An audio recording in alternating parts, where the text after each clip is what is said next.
Welcome to the Big Fun Show. Yay, the Big Fun Show, the Big Fun Show. Welcome to the Big Fun Show.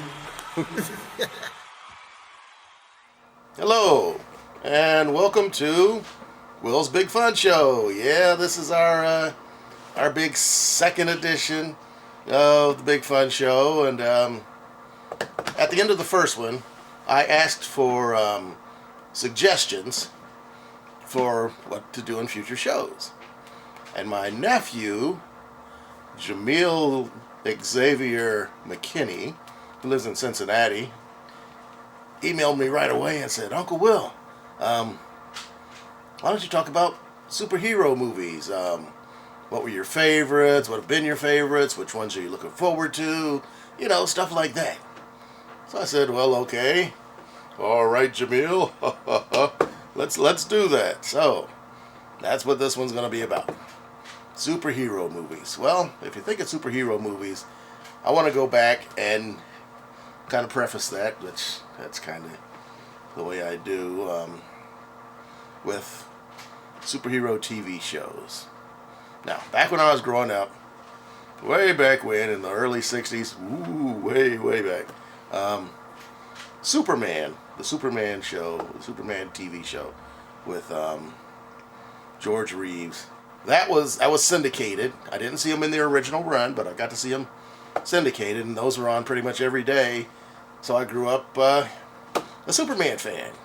You know, you'd put on the towel cape and run through the house and feel like you're flying. Anyway, so Superman was the big hero when I was a kid. And then in the mid-'60s, when the Adam West Batman TV show came out, Superman was done, because Batman was awesome. He had the cape, he had the cowl, he had the Batmobile, and all the other Bat gadgets. Everything was Bat this, Bat that, and that was just cool. So that was the show. About the first season into that, this other TV show showed up, the Green Hornet, and it's like the Green Hornet was fine, but Kato, that was the dude, because he's doing all these awesome kicks and chops and things, jumping into the air, throwing darts. Of course, Kato was played by Bruce Lee, so that was pretty much most of America's first exposure to Bruce Lee. And I was like, okay, great. If they want to put together a superhero team, give me Batman and Kato, because the Green Hornet was okay, and Robin was okay, but I like Batman, and Kato was awesome. So, and of course the Green Hornet. So we're going to flash forward again to about 1989. That was when the Tim Burton Batman movie came out. Tim Burton decided he wanted to do a Batman movie that was a little darker, I guess, than the TV show, because the TV show was campy. It was plain out campy. But this had a little darker edge. Yeah, it still had some humor, but it just had a little darker edge. Jack Nicholson played the Joker. And he definitely played a darker Joker, but it was pretty much a Jack Nicholson Joker. Like in the Batman TV show, Cesar Romero was the Joker, and he was the clown prince of crime. He was funny, he was humorous, but you never saw him as psychotic or evil. There was that, and then there was Batman Returns, Batman Forever, and Batman and Robin, then Batman Forever. And they just kind of went downhill. Like in the Batman TV show, Burgess Meredith played the Penguin. And it was pretty campy, but anytime somebody says Penguin, right away the first thing that comes into my mind is Burgess Meredith. Not necessarily his look, but his sound, that whack, whack, whack, whack, whack, that he always did as the Penguin. And penguins, that's not a penguin sound at all, that's a duck sound, but anyway. I doubt that there's anybody of my era that doesn't think of penguins as having that sound, and it's all because of Burgess Meredith. So, anyway, okay, he had those movies. But before we fast forward, let's have a commercial break here for Big Fun. Hello, welcome to Big Fun Columbus. Yes, arr! Here we are for the gag section. So we have all of your gag and novelty needs. Do you need fake toilet seat turds? I bet you do.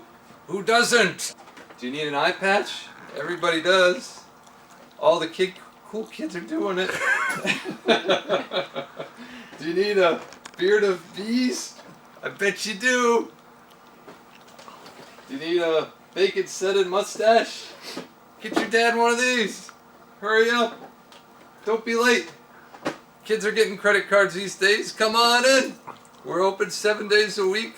Closed on Christmas, Thanksgiving, and that's it. We're just like UDF. We're toughing it out. So we'll see you soon. Arr! Welcome back to Will's Big Fun Show. Okay, when we left, I was about to take a fast forward into the future, so let's do that now. Fast forward to Batman Begins, and this one was a new origin for Batman. And this one, I mean, it took some liberties, yeah, with what everybody traditionally knew about Batman, but only slight liberties. But it's an origin story, so you see a lot of him coming up and becoming Batman. He starts developing his detective skills, along with his fighting skills, and honing his body to be the Batman that we know and love. Through that, he goes through Wayne Industries and works with Morgan Freeman, and starts getting his gadgets together. He finds the Tumbler, which is like the most awesome Batmobile, or becomes the most awesome Batmobile ever. That's the one. Does it come in black? And then it just kind of goes from there. So you had that one, you had that movie, and then you had The Dark Knight. The main criminal that he's dealing with is the Joker, played by Heath Ledger. And with this Joker, you get everything that the Joker has become. You get the evil, you get the psychotic, twisted madness that is the Joker. And so I would have to say that Heath Ledger has played, in my opinion, by far the best Joker. When Jack Nicholson played him, yeah, you saw some twistedness, but it was just another Jack Nicholson character. It was kind of in the scale with what his characters were doing. So this was totally different for Heath Ledger, and he embodied it. He became the Joker, and that's who I'm sure a lot of people will remember as the Joker because of his performance. Then there's The Dark Knight Rises, which was the third in that series. It kind of leaves it open because at the end they kind of introduce a possible Robin character, who is given the location of the Batcave. So at this point, there have been no plans for a sequel, but it's there. They could do a sequel if they wanted to from that point. So, and also in the third one, you had Bane, who, well, they kind of wasted the Bane character. And then there's a Catwoman in there, and I don't know, it's pretty different from the other Catwomen. It was all right, but my favorite all-time Catwoman, it goes back to Julie Newmar from the Adam West series. And I don't care, how many other Catwomen there are. As far as Catwoman goes, Julie Newmar was my favorite all-time Catwoman. And of this trilogy, this Christian Bale Batman trilogy, was probably my favorite Batman trilogy. Although I really liked the first Michael Keaton Batman movie, the first one, and then the second one kind of leads into it. I think Christian Bale embodied Batman better than Michael Keaton, and then Val Kilmer, and then George Clooney, who made a good Bruce Wayne, but he was kind of weak as Batman. I think Christian Bale pretty much did it. He's like my favorite there. Those have been a pretty successful line, so I've been happy with those. So to kind of recap over my ramblings, the Batman Begins, The Dark Knight, and The Dark Knight Rises movies, the Christian Bale Batman movies, I think those have been my favorite series of Batman movies, although I didn't like everything in them. I like those. And the Heath Ledger Joker that was presented in those. Probably the best Bat villain so far. Hands down. Alright, now, as far as the Marvel side goes, there have been problems with Marvel movies. Going back to when they tried to do a Fantastic Four movie. And then they tried again to do a Fantastic Four movie. They just kept having problems. Now, as far as TV series went, there was an Incredible Hulk series that was out in the late 70s, early 80s, with Bill Bixby as Bruce Banner and Lou Ferrigno as the Hulk. That was very successful. It was very, very, very successful. And that kind of introduced a couple of other Marvel characters. They introduced a Daredevil character. They introduced a Thor character. And then there was a Spider-Man live-action TV show, which wasn't bad, but it wasn't great either. And then there was a Captain America made-for-TV movie. It was kind of lacking. And so, line that really kind of brought it home was the X-Men movies. And those were successful, but my problem with those is that they screwed with the timeline. Rogue started off as a villain in the comics, and she kind of sees the error of her ways and becomes an X-Men. In this, they're starting off like, she was just wandering around and came in and kind of became Wolverine's not sidekick necessarily, but she kind of looked up to Wolverine, and they kind of came in at around the same time, and so she just kind of followed his lead. Where in the comics, that was Shadowcat was in that role, and then later on Jubilee was in that role. There's no Angel, there's no Beast. They didn't introduce them until later, and they would introduce other characters, and they were successful, but there's an established timeline for these characters. And if they're not following the timeline, that just kind of screws with whether or not we like the movie or not.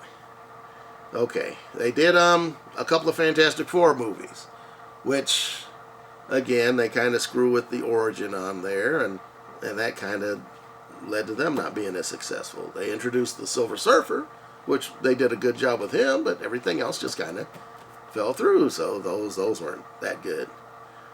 They did a Daredevil movie, and Daredevil was probably my favorite Marvel character, and they just totally messed this up. Now they brought in Elektra, and then they did an Elektra movie. And Jennifer Garner wasn't bad as Elektra. In fact, she made a more interesting character, I thought, than Daredevil, but just wasn't really that successful, so there we go. Back on the DC side, since they had such success with Batman, they decided they wanted to try another character. And they tried to do a Green Lantern movie. As far as an origin movie, it wasn't terrible. As far as introducing the fact that there are other lanterns in the universe, it wasn't terrible. And showing the other lanterns and Oa as a planet and everything, and the Guardians and all, it wasn't bad. But the story just wasn't that great. So, once again, not successful. I did a couple of successful Superman movies with Christopher Reeve, and the first two of those weren't bad. If they could have just stuck with the first two, that would have been great, but no. They tried to do 3 and 4, and that just brought the whole series down. Let's see, they had the Smallville TV series, and they did a pretty decent job. It had good writing, it had decent acting. Before that, there was a Lois and Clark series also, which it was more like a love story kind of deal, because it was all Lois and Clark mostly. So, but Smallville didn't do a bad job with introducing other characters in the DC universe, and it was not a bad series, but it ended, and so then they decided they wanted to try to do something else. So then they did the Man of Steel movie. which once again had a new origin for Clark Kent and Superman, and it I don't know. They tried to make Superman a little darker because Superman was pretty much the Boy Scout of superheroes. It wasn't terrible, but it wasn't good either because once again they messed with the timeline. When you got established characters, you can't just go in and suddenly redo their origin. That just doesn't work. And they tried to do that with this Superman movie. And they're doing this Superman Batman movie, which is in the works now. And they're going to have that guy playing Superman, and they're going to have Ben Affleck as Batman. I'm like, okay, Ben Affleck again. Well, all right, I'll give it a chance. But I'm going to reserve comment until I actually see it, see what it's like. Because, I don't know. I don't have high hopes for Ben Affleck. We're going to take another break here for the Columbus Toy Show. Be right back. Hey, this is James with the Columbus Toy Show. Our upcoming show at Veterans Memorial is April 6, 2014. That is at 300 West Broad Street in Columbus, Ohio, 43215. Showtimes are 9 a.m. to 3 p.m. for general admission and at 8 a.m. for early buyers. For more information, go to ctspromotions.com, and we'll see you at the show. All right. Well, we paid those bills, talked about the Columbus Toy Show, and we're back with the Big Fun Show. Another character that they had some success with as far as on the Marvel side was Spider-Man. They did 3 Spider-Man movies with Tobey Maguire as Spider-Man, and those, they weren't terrible. They had a modicum of success, but now they've got a new Spider-Man series going, The Amazing Spider-Man, and it wasn't a terrible movie, but it wasn't great either. But they've got a new one coming out with the same guy, so I'm going to reserve comment on it.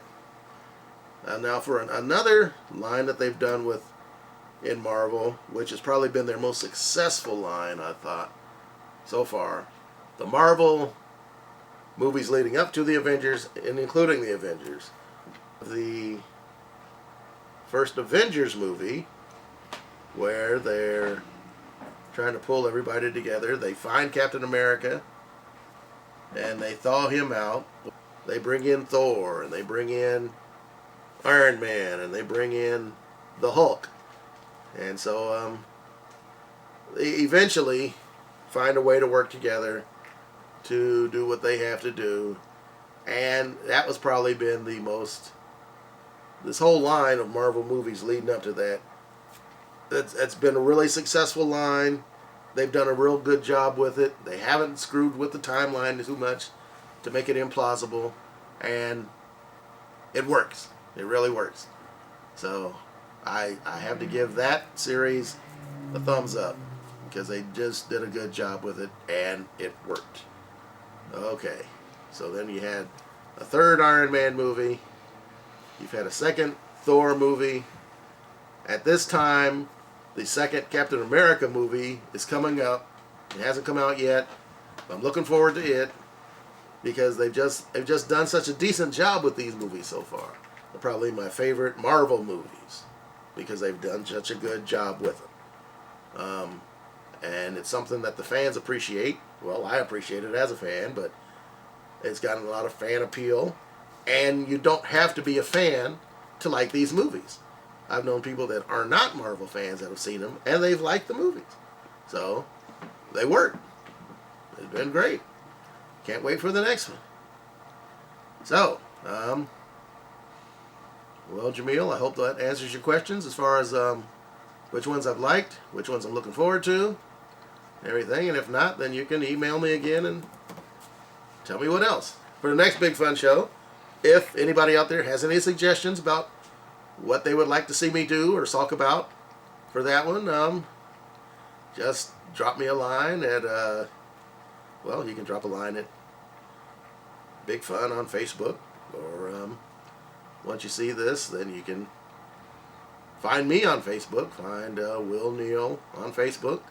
And just tell me what you want to see, what you want to hear. And want to thank Jason for allowing us to do the show here. Jason Williams, we're doing this at Big Fun, which is kind of why it's got the name Will's Big Fun Show, because we're doing it at Big Fun. So, want to thank Jason. All right. So, I'll quit rambling here, and I'll say thanks for watching, and we will see you next time. Bye-bye.